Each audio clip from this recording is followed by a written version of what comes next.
나의 도움이 어디서 올꼬? 이와 같은 제목으로 은혜를 나누고자 합니다. 하나님은 전지전능하시다 그랬어요. 자, 우리 한번 따라갑니다. 두 번만 합니다. 시작. 하나님은 전지전능하시다. 하나님은 전지전능하시다. 예, 전지전능하신 분이십니다. 전지하다는 것은 무엇이든지 다 알 수 있는 분이라는 것입니다. 왜? 하나님이 모든 만물을 창조하신 창조주요, 모든 것을 만물을 만들었기 때문에 만드신 이는 모든 걸 다 알 수 있다는 겁니다. 그래 하나님의 형상을 따라 지음을 받은 우리 인생도 머리카락 하나까지 다 세심받았다고 그랬습니다. 뿐만 아니라 전지할 뿐 아니라 전능하신 분이라는 겁니다. 능히 우리를 도울 수 있고 우리를 치료할 수 있고 우리를 인도할 수 있는 분이십니다. 그래 하나님께서 정말 그 참새 두 마리가 한 앗사론에 팔리는 것도 하나님이 허락되지 않으면 땅에 떨어질 수 없다. 다시 말하면 모든 정말 이 세상에 있는 모든 것은 하나님의 주권 아래에 있다는 것을 말하는 것입니다. 그래 하나님은 우리를 능히 도울 수 있는 분이십니다. 그런데 하나님은 누구에게 관심이 있느냐? 베드로전서 3장에 보면은 12절에 하나님의 눈은 의인을 향하시고 하나님의 귀는 의인의 간구에 귀 기울이신다 그랬습니다. 의인의 기도를 들어주신다는 거죠. 그래서 그 이사야서 59장에도 보면 1절에 너희가 부르짖어도 내가 귀를 막아서 내가 어두워서 듣지 못함도 아니요 손이 짧아서 너희를 구원하지 못함이 아니라 너와 나 사이에 불의 때문에 죄 때문에 구렁이 꼈다는 겁니다. 그래서 하나님의 눈동자는 의인을 향하시고 하나님의 귀는 의인의 간구에 귀 기울이시고 계시다는 것입니다. 그래 야고보서에 보면 5장 19절에 15절부터 그러죠. 병든 자를 위해서 정말 믿음에 기도하라 내가 치료하리라고 말씀하면서 의인의 간구는 역사하는 힘이 크도다고 말합니다. 그러면서 엘리야의 기도할 때 3년 6개월의 그 가뭄이 해갈됐고 갈멜산에서 850명 우상의 선지자들과 싸울 때도 엘리야의 기도를 들어주시고 하나님이 응답해 주셨다는 겁니다. 많은 다수가 있을지라도 그들의 관심 있는 것이 아니라 하나님은 의인에게 관심 있고 의인의 간구에 응답해 주신다는 것을 말합니다. 그럼 의인이 누군가? 의인이라는 것은요 내 생각 내 뜻대로 사는 것이 아니라 하나님의 뜻을 쫓아 동행하며 하나님의 뜻을 쫓아 순종하며 말씀을 따라 사는 자들을 하나님은 의인이라고 이렇게 말합니다. 그래 창세기 그 6장에도 보면 9절에 노아를 당대의 의인이라고 말했습니다. 그리고 그는 완전한 자라고 말했거든요. 왜? 그가 이 세상에 이제 큰 홍수가 나서 모든 족속들이 다 호흡 있는 자들이 죽을 것을 예비해서 노아에 보고 방주를 예비하라고 합니다. 그래서 산꼭대기에다 큰 방주를 배를 만들죠. 1, 2년 걸리는 것도 아니고 대충 보면 7, 80년, 100년 가까이를 배를 칩니다. 얼마나 사람들이 보기에 미련하게 보일 겁니까? 산꼭대기가 그것도 1, 2년도 아니고 수십 년의 세월을 거치면서 배만 만들고 있으니 사람들은 아주 미련하게 보일 겁니다. 그러나 오직 하나님의 말씀에 순종하고 전지전능하신 하나님이 미래를 볼 수 하나님이 그 큰 배를 만들고 방주를 예비하라 그랬으니까 순종하고 그 배를 만드는 거예요. 그래서 바로 하나님의 뜻대로 하나님을 정말 전지하시고 전능하신 하나님을 인정하고 신뢰하고 순종하는 자를 하나님은 당대의 의인이라 이렇게 말하는 것입니다. 지금도 하나님의 말씀에 순종하는 자를 하나님께서 그를 지켜보고 계신다는 겁니다. 하나님의 뜻대로 하나님을 동행하는 자들을 하나님이 의롭다고 이렇게 얘기한다는 것입니다. 그래 정말 저와 여러분 범사에 하나님을 인정하시길 바랍니다. 그는 전지전능하신 분이요 우리를 능히 도울 수 있는 분이요 나를 능히 치료할 수 있는 분이요 나를 능히 이끌어줄 수 있는 분인 것을 믿으시길 바랍니다. 그래 범사에 그를 인정할 때 하나님께서 정말 우리의 길을 지도해 주신다는 거예요. 그래 잠언서 3장 6절에도 범사에 그를 인정하라 그리고 신뢰하라 그리고 그를 의지하라 그리하면 내 길을 지도해 주시겠다는 것입니다. 다윗이 17살 때 사울 왕의 눈에 띕니다. 그것은 블레셋과 전쟁 중에 골리앗을 물못대 5개로 그 골리앗 장군을 쓰러뜨리고 나서 사울 왕의 눈에 띕니다. 그래서 그를 스카우트 해가지고 대장군까지 세웁니다. 그래서 다윗이 전쟁에 나갈 때마다 승리하고 들어오니 얼마나 기쁘냐 이게. 근데 승리하고 돌아올 때 백성들이 그를 환영하면서 다윗은 만만이요 사울 왕은 천천히라 하니까 사울 왕이 가만히 듣다 보니까 그러면 제가 왕이 될 것 아니겠는가, 이 생각이 들어서 다윗을 죽일 마음을 가집니다. 그래 다윗을 죽이려고 할 때 다윗은 피난길 된 거예요. 아주 고난의 길에 서며 도망 다니기 시작합니다. 도망 다니면서도 내가 물못대 5개로 골리앗을 쓰러진 것도 하나님이시다.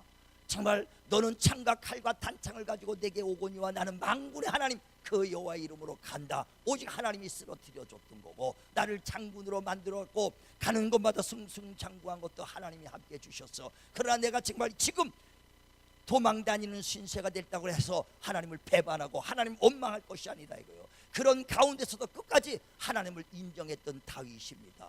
그래 시편 23편에도 보면 하나님은 나의 목자시니 정말 나를 푸른 초장으로 쉴만한 물가로 인도하시리라. 원수의 목전에서도 내게 상을 베푸실 것이다. 사망의 음침한 골짜기를 다닐지라도 해가 나를 해코자 하지 못하고 정말 그 원수의 목전에서도 하나님 나를 이끌으시니 이는 하나님이 나와 함께 하시도다. 우린 즐거울 때만이 아니라 고난이 있을 때도 하나님 인정하시길 바랍니다. 그때 하나님이 저는 내 마음에 합한 자요 내 뜻을 다 저에게 이루게 하리라. 그래 마침내 이스라엘의 왕이 되지 않습니까? 그때 오늘 이 본문의 말씀을 왕이 된 다음에 성소에 올라갈 때 나의 도움이 어디서 올꼬 천지를 지으신 여호와께로다. 그가 나를 실족시키지 아니하고 나를 끝까지 지키시는 그 하나님, 그 하나님은 졸지도 아니하시고 주무시지도 아니하시느니라. 그 하나님은 낮에 정말 그 해가 나를 상하지 못하게 하고 밤에 달이 나를 해치지 못하게 나를 지키시니 영원 전부터 영원까지 나와 함께 하시도다. 정말 그 하나님이 그 끝까지 자기를 인도해 주신 그 하나님을 정말 감사하며 찬양하며 인정했다는 것입니다. 우리도 이와 같이 편안할 때만 인정하는 것이 아니라 힘들고 고난 있을 때도 하나님을 인정하시길 바랍니다. 다윗은 이와 같이 신뢰하고 인정할 때 하나님이 끝까지 그를 인도해 주신 거예요. 고린도 후서에도 보면 1장에 바울도 얼마나 고난이 많았는지 모릅니다. 그래 고린도 후서 1장 8절로부터 쭉 보면은요 정말 그 바울이 아시아에서 복음 전하다가 얼마나 고난이 받았는지 죽을 지경까지 섰다는 거예요. 죽음 앞에까지 갔어. 그러면 사람들이 내가 이렇게 하나님 일했는데 나를 왜 이렇게 어렵게 합니까?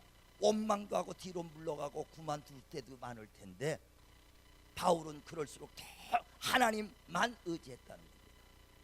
그럴 때 바울을 하나님이 끝까지 붙잡아 주시는 거예요. 자 한번 읽어보세요. 고린도서. 형제들아 우리가 아시아에서 당한 환난을 너희가 모르기를 원하지 아니하노니 이에 겹도록 심한 고난을 당하여 갈 소망까지 끊어지고 우리는 우리 자신이 가형 선고를 받은 줄 알았으니 이는 우리로 자기를 의지하지 말고 오직 죽은 자를 다시 살리시는 하나님만 의지하게 하심이라. 예, 바로 고난 받고 고난 힘들면 힘들수록 자기를 의지하지 말고 죽은 자를 살리시는 하나님만 의지하게끔 했다는 겁니다. 저와 여러분 어떻습니까? 힘들 때 하나님 의지하십니까? 더 곱고 고달프고 어려울 때 하나님을 의지하시길 바랍니다. 인정한다면 힘들면 힘들수록 하나님을 의지해야 된다는 거예요. 이런 자들이 시냇가에 심은 나무요 어떤 가뭄에서도 과실이 정말 그 메마르지 아니하고 잎사오가 메마르지 않고 열매가 있는 거예요. 요한복음 15장에도 보면 7절에 5절부터 나는 포도나무여 너희는 가지니 내게 붙어있는 자는 절로 과실을 많이 맺지나 떨어져 나간 자는 절로 말라서 마지막에는 불사름이 있으리라 그랬습니다. 그 포도나무가 가시를 맺을 때까지는 폭염 지나가야 됩니다. 태풍도 지나가야 돼요. 그럴 때 떨어져 나가지 말고 끝까지 붙어있는 자가 열매를 맺는다 이 말이죠. 저와 여러분 끝까지 붙어있길 주의 이름으로 축원을 드립니다. 축원을 드립니다. 우리의 가정과 우리 삶도 마찬가지. 힘들수록 하나님을 가까이 해야 돼요. 어려울수록 주님 매달려야 되는 겁니다. 그래 시편 91편에도 보면은요 8절 9절부터 너희가 하나님을 정말 피난처로 삼고 그를 지존자로 삼는 자는 너의 삶 속에서 재앙이 너희를 넘치지 못하고 너의 가정을 재앙이 너를 덮지 못하리라 그랬어요. 자 한번 같이 읽어보세요. 시편 자 같이 찾아보세요. 시편 90편 자 PPT 같이 있습니다. 시작. 내가 말하기를 여호와는 나의 피난처시라 하고 지존자를 너의 거처로 삼았으므로 화가 내게 미치지 못하며 재앙이 내 장막에 가까이 오지 못하리니. 예, 정말 그가 우리를 해하지 못한다는 거예요. 하나님을 피난처로 삼고 하나님을 나의 지존자로 삼는 하나님만 의지하는 자는 재앙이 나를 넘보지 못하여 우리 장막을 재앙이 넘보지 못하리라. 이는 하나님이 지켜주시기 때문이다. 우리 힘들수록 하나님을 의지하시길 바랍니다. 그런 자가 하나님을 인정하는 자예요.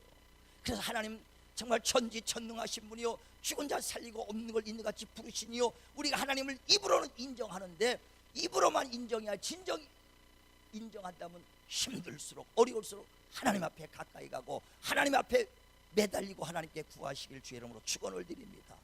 신명기 30장에도 보면 19절에 하나님은 생명과 사망과 복과 저주를 너희 앞에 뒀으니 그러므로 너희가 생명을 얻기 위하여 살기 위하여 하나님을 택하라 그랬어요. 살기 위하여 생명 얻기 위하여 복 얻기 위하여 하나님을 택하시길 주의 이름으로 축원을 드립니다. 축원을 드립니다. 그래 시편 146편에도 보면 3절에 너희는 인생을 의지하지 말라는 거예요. 도울 힘이 없는 그 방백들 의지하지 말라는 거예요. 사람들은 세상에 그 권세 있고 힘 있는 사람들을 의지할 때가 얼마나 많습니까? 너는 오직 천지를 창조하신 하나님을 의지하라. 하나님만 의지하시길 바랍니다.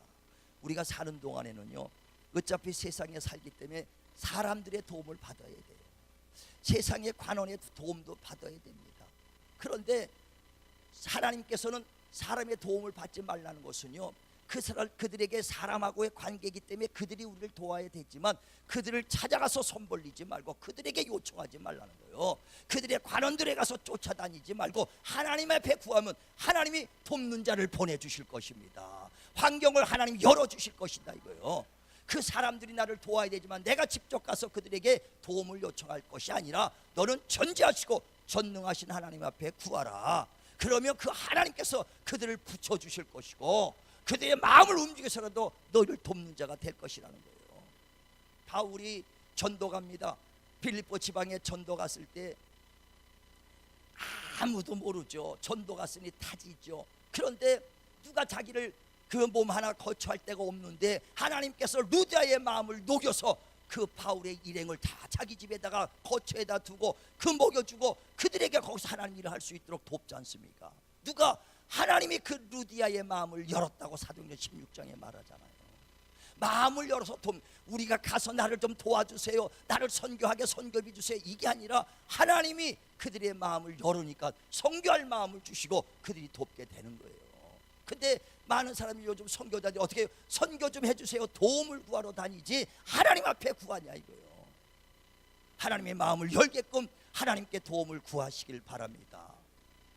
고레스 왕이 이스라엘 백성들이 바벨론의 포로가 돼서 70년간 포로 생활할 때도요, 백성들이 그 왕의 같아서 우리를 좀 포로에서 또 보내달라고 아무리 애걸 한다고 그 왕이 포로들을 내보내겠습니까? 그런데 하나님이 고레스 왕에게 마음을 감동을 주시니까 이스라엘 백성들을 보내서 예루살렘 성전을 다시 재건하고 싶은 마음이 막 드는 거예요. 누가? 하나님이 감동을 주니까. 그러니까 포로들을 다 다시 예루살렘에 올라가서 성전을 재건하라. 하나님이 이렇게 내 감동 주셨다. 응? 그리고 포로를 보낼 뿐 아니라 재물까지 주서 이 재물 갖고 성전을 재건하라고 재물까지 주지 않습니까? 사람이 가서 구걸하고 권세게 구걸해봐야 되는 것이 아니라 우리는 하나님 앞에 구하시길 바랍니다. 하나님이 마음을 열어쓰고 돕는 자도 보내주세요. 제가 개척했을 때 지하실 교회에서 낙순물 떨어지면서 낙순물 똑똑똑 소리 나는 데서 개척했어. 한 냄새가 나죠. 귀부인이 둘이 와서 은혜 받고 예배 드리고 가면서 목사님 은혜는 받았는데 교회가 냄새가 나서 못 오겠다는 거예요. 그 소리 듣고 얼마나 속상하지. 그때서부터 하나님께 부르짖고 기도했어요. 진짜 목이 피가 나도록 기도했어요. 하나님, 내가 깜모으는 건 괜찮은데 사람들에게 내가 무시당하는 건 괜찮은데 주의 몸전이 성전이 무시당해서는 안 되겠사오니 하나님, 나를 지상으로 좀 올려보내주세요. 성전을 지상으로 올려보내서 얼마나 부르짖고 기도했는지 정말 목이 가라앉을 정도예요. 그런데 신기하게 우리 교인도 아니었는데 그 장로님을 저녁 예배 때마다 우리 교회 벌써 예배 드리게 하시더라고요.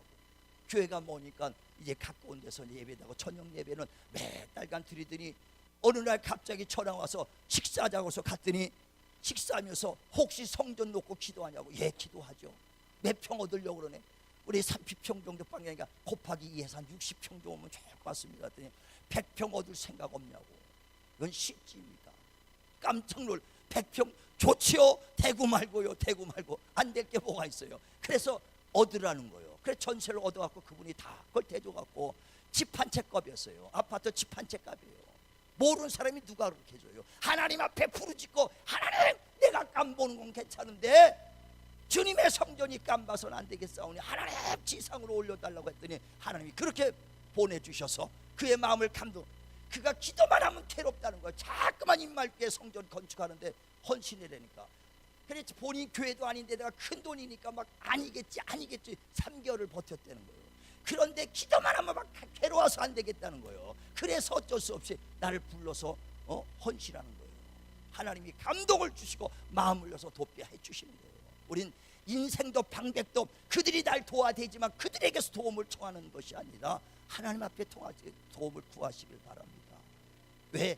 진실로 전지전능하신 하나님, 나를 도우시는 하나님이라는 걸 여러분 믿는다면, 인정한다면 하나님께 도움을 구하시길 주의 이름으로 축원을 드립니다. 축원을 드립니다.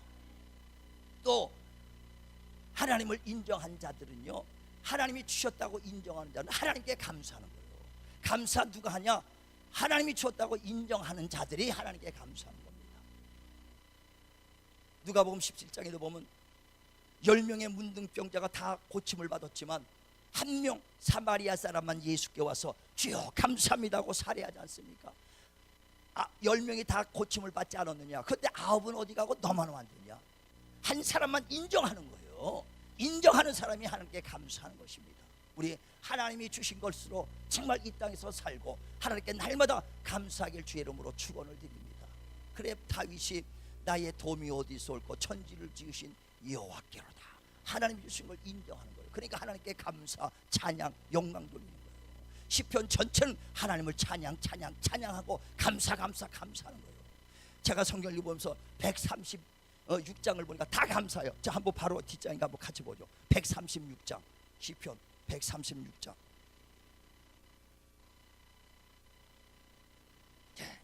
자, 시작. 여호와께 감사하라. 그는 선하시며 그 인자하심이 영원함이로다. 신들 중에 뛰어난 하나님께 감사하라. 그 인자하심이 영원함이로다. 주들 중에 뛰어난 주께 감사하라. 그의 인자하심이 영원함이로다. 홀로 큰 귀한 일들을 행하시는 이에게 감사하라. 그 인자하심이 영원함이로다. 뭐 다 끝까지 감사해요. 한편 전체가 14절도 보시니까 이스라엘 그 가운데로 통과하신 이에게 감사라. 인자심이 영원하다. 바로와 그 군대를 홍해에 엎드리게 이에게 감사라. 인자심이 영원하다. 그 백성을 인도하여 광야에서 통과하게 하신 이에게 감사라. 그 인자심이 영원하다. 계속 자기가 쉽게 말하면 오늘 하루만 감사한 것이 아니라 올 한 해만 감사한 것이 아니라 일생 살아오면서 다 감사라는 거예요. 애굽에서 고통받았을 때 종노릇할 때 너희를 인도했던 하나님께 감사하라. 광야에서 너희를 그 만나러 먹였던 하나님 감사하라. 그 구름과 불 끄르고 인도했던 하나님께 감사하라. 가나안 땅으로 입성할 때 정말 하나님이 군사를 보내서 이기게 하신 하나님께 감사하라. 너희가 그 나라를 점령하며 부유를 누렸던 하나님께 감사하라. 영원히 감사하라. 그냥 계속 감사합니다. 우리는요, 감사해도 하나님이 주신 걸 인정하시고 감사하시길 바랍니다. 오늘 준 거 1년 동안 해봐서 올해는 좀 괜찮네 하면 감사가 아니라 모든 것 다 감사라는 거예요. 감사. 이 성경은 왜 우리에게 감사를 하라고 말하냐면요, 있는 자에게 더 있게 하시려고 그러는 거예요. 인정하는 자에게 그 길을 지도하신다고 말씀한 것처럼 우리가 하나님이 주신 걸 인정하실 때 하나님이 다 부어주신 것을 믿으시길 바랍니다. 그래 신명기 16장에도 보면 15절부터 12절부터 그러죠. 너희가 애굽에서 종노릇했을 때를 잊지 말고 기억하라는 거예요. 그런 종들을 너희를 하나님께서 축복해 주시 않았느냐. 저와 이런 병들었다가 하나님 치료했을 걸 그거 잊지 마시길 바랍니다. 힘들고 가난하다가 하나님이 날 지금까지 이끌어 주신 거 잊지 마시길 바랍니다. 그러므로 너희가 종되었다가 너희가 노임을 받은 애굽에서 노임을 받은 자들아, 너희는 그를 기억하며 너희는 모든 절기마다 맥추절 또 초신절 또 이런 모든 절기마다 하나님 앞에 나오되 공수로 나오지 말고 주실 것과 주신 것에 감사라는 거예요. 받은 것뿐 아니라 받을 것에 의하여 감사하시길 바랍니다. 이렇게 감사를 하나님은 성경 전체로 감사라 감사라 감사라고 가리키는 것은 저와 여러분에게 더 축복 주기 위함인 걸 깨달으시길 바랍니다. 예수께서도요 병든 자를 고치시고 항상 감사라고 그랬어요. 사도행전 8장에도 보면 1절에서부터 예수께서 산에서 내려올 때 문둥병자 걸린 자가 예수께 와서 주여 나를 깨끗게 하실 수 있나이다. 원하시면 깨끗게 할 수 있사오니 나를 깨끗게 해달라고 기도할 때 예수께서 내가 원하노니 깨끗함을 받아라 그랬어요. 그러니까 깨끗해졌습니다. 병이 깨끗이 나왔어. 그때 예수께서 그냥 가라고 그런 것이 아니라 내가 모세가 명한 예물 병든 자에게 어떻게 하고 또 그 축복을 어떻게 하고 그 다 명한 예물이 있어요. 모세가 명한 예물을 가지고 제사장들한테 가서 감사를 드리라는 거예요.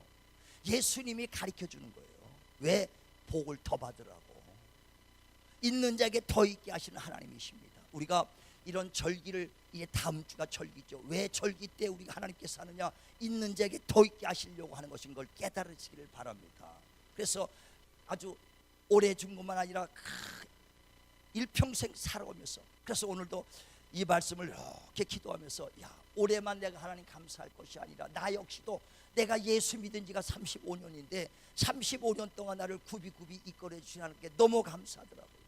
내가 병들었을 때 나를 치료해 주신 하나님께 너무 감사하고 또 돕는 자를 보내서 하나님 일꾼들을 세워주시고 너무 감사하고 하나님이 나를 세우신 거 감사하고 나를 쓰셔서 많은 병든 자를 고친 것 너무 감사하다 이거예요.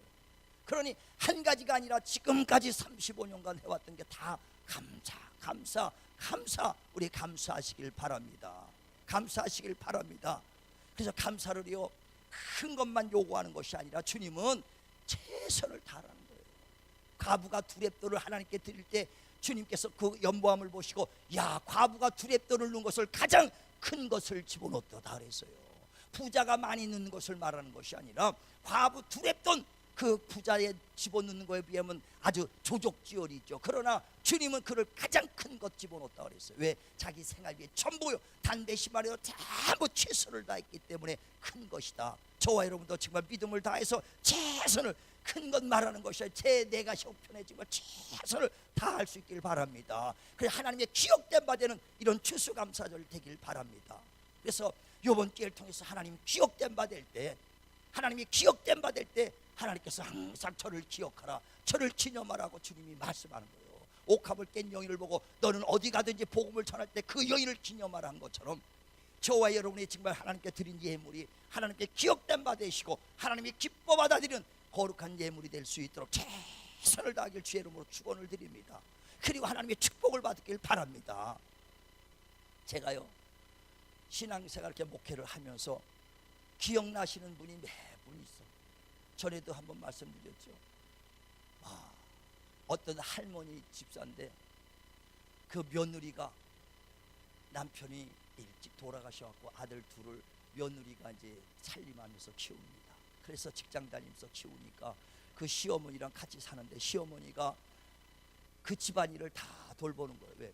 며느리는 나가서 돈 버니까 시어머니가 이제 가서 살림을 다 합니다. 그런데 그 86세인가 이렇게 됐을 때였는데 빨래를 널다가 단독주택이니까 장독대에서 이렇게 빨랫줄을 걸어놓는데 빨래 이불 빨래를 들고 힘든데 86세 할머니가 올라가다가 몇 계단 올라가고 그 빨랫줄에다가 빨래를 던지다가 헛거들었어요. 그래서 장독에서 떨어졌습니다. 그 연세가 86세인데 뼈가 다 와사가 됐어. 와르르 다 무너지고 가루가 됐어. 그래서 병원에 데려갔었더니 병원에서도 치료 처리 도저히 그 뼈는 붙을 수도 없고 나이도 있었으니까 집에 데려가셔서 그냥 모시고 계시라. 그냥 모시다가 대소변 받다가 돌아가실 때까지 있으란 얘기죠. 그래서 집으로 보냈어. 그래 우리가 그 집사님 그 뼈가 다 아사됐다는 소리를 듣고 안타까움에 우리 중보기도들이 가서 예배드리고 기도하고 또 가서 예배드리고 기도하고 가서 안수해주고 하나님 불쌍히 여겨달라고 얼마나 간절했겠어요. 불쌍하죠. 이제 며느리도 돈 벌러 나가야 되는데 움직이지도 못하고 대소변 받아야 되니 얼마나 힘들어. 그래 기도했고, 근데 자 하나님이 역사해 주셔가지고요 몇 달 만에 뼈다가 다 붙었다니까. 그래가지고 살림을 얼마나 열심히 잘하는지 몰라요. 그래갖고 아주 다 나가지고 오라 그래서 갔더니 녹두 부침개를 부쳐주고 밥을 해주는데 난 그 녹두 부침개 아직까지 잊어먹지 못해. 야 두툼하게 해가지고 거기다 돼지고기도 다 넣고 김치 넣고 그냥 부쳤는데요, 아주 지금까지도 아주 생각이 나. 그리고 다 점심을 거기서 대접받고 나오면서 그 할머니가 아주 손을 나를 콕 잡더면서 뭘 주더라고. 봤더니 10,000원짜리 하나를 접고 해서 이렇게 해가지고 나를 확 접어주면서 목사님 고기 사다 주세요 그러더라고. 나는 큰 돈이야 10,000원이라도 지금까지 가장 큰 돈으로 생각하고, 그 정말 그 혼자 사는 그 가부 며느리가 그 주는 용돈에서 10,000원이라는 건 대단히 큰 돈 아닙니까? 그 돈을 주면서 목사님 고기 사다 주세요 했는데 너무나 감동이 된다. 그래갖고 얼마 전에 어떻게 됐었어 했더니 작년에 돌아갔다 그러나 재작년에 99세까지 살았대. 우와 할렐루야. 그 할머니가 항상 기억이 되더라고요. 우리는 많고 적벌통에 하나님을 감동시킬 수 있는 감사가 되시길 바랍니다. 하나님은 그거 진정으로 드리는, 마음을 다하여 드리는 그것을 하나님이 기뻐 받아들이는 거예요. 정말 저와 여러분이요, 내가 할 수 없는 건 하나님은 능히 할 수 있다고 말씀했으니 전지전능하신 하나님 앞에 모든 것 맡기고 나를 또 능히 내 길을 지도해 주실 하나님을 인정하고 하나님께 감사하시길 바랍니다. 하나님은 내 미래를 알 수 있고 내가 가장 좋은 길을 알 수 있는 전지하시고 전능하신 분이시라는 것입니다. 우리 인생들은요 바로 앞에 것도 내다볼 수 없지 않습니까? 하루 일도 몇 시간 후도 알아볼 수가 없어. 어떻게 될지. 그래서 어떤 사람이 자기가 자신 있는데 재앙이 언제 닥칠지 모르기 때문에 그 사람이 지금은 당당했다가 금방 몇 시간 후에 큰 재앙을 받는 사람도 있잖아요. 그래 전도서 9장에도 보면 11절에 너희가 지혜자라고 너희가 식물을 얻는 것도 아니다. 다른 박질 잘한다고 먼저 선착하는 것도 아니다. 명철자라고 먼저 재물을 얻는 것도 아니다. 이는 너희가 언제 재앙을 만날지 모르기 때문에 재물을 많이 벌었다 그래서 금방 사라질 수도 있다 이거예요. 물고기가 유유히 헤엄에다가 그물에 걸리고 새가 날아다가 올무에 걸리듯이 인생도 재앙이 언제 올지 그 시기를 알지 못하기 때문에 전능하신 전지하신 하나님을 의지하라. 하나님께 맡겨라. 우리 전지하신 하나님께 맡기시길 바랍니다. 그를 인정하고 다 주님 앞에 기도하고 주님에게 감사함으로 주의 도움을 받으시길 바랍니다.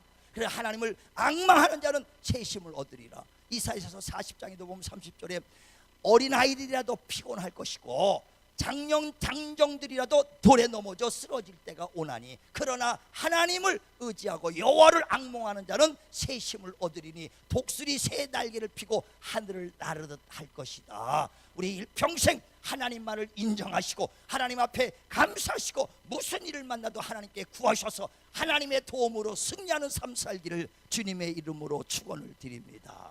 기도하겠습니다.